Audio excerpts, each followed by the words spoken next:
we don't really understand the nature of our thought process. We're not aware of how it works, and it's really disrupting not only our society and our individual lives, but also the way that the brain and nervous system operate, making us unhealthy or perhaps even subtly damaging the system.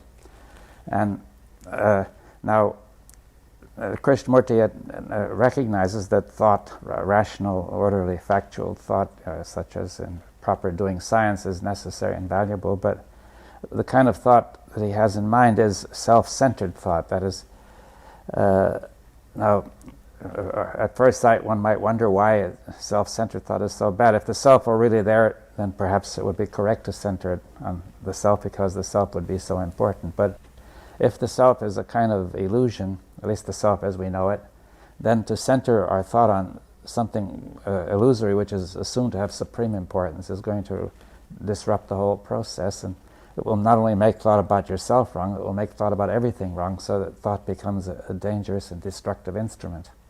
If you just think of the word self, its basic meaning is the quintessence, the essence of all essences, and that would of course have supreme value. Now, if we assume there is a self, and we feel that this stirs up the whole mind and brain inside, so it feels just from that assumption that something is going on inside, which corresponds to this assumed self and gives it an apparent reality. Now, once it has been assumed that this self is real and not merely an image, it's attributed reality, then everything becomes, it takes first priority and everything else comes second, so everything is distorted. Yes, because this image of the self, the concept of the self is assumed to be so all-important, the brain starts to develop a defense mechanism to defend this image against what we call, quote, apparently, to defend the image against perception of its falseness or illusory character.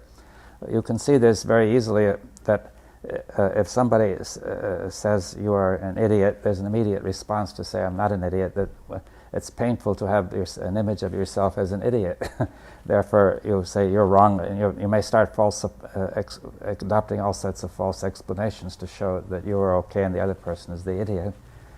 But this is only a minor point compared with the tremendous energy that comes in when the very existence of this image is apparently threatened by some evidence that it's only an image, it's only an illusion. Then the entire brain starts to be disrupted, the brain and nervous system, and as a result a defense mechanism comes in just to block it or to wipe it out or to turn attention somewhere else.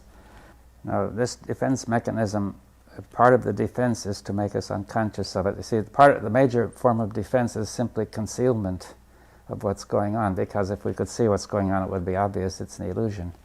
It's like seeing through the trick of the magician. So also, all the ways I've described, such as forgetting and zapping your mind or jumping to something else, are modes of concealment. You may also conceal by just denying that it's so and asserting something else.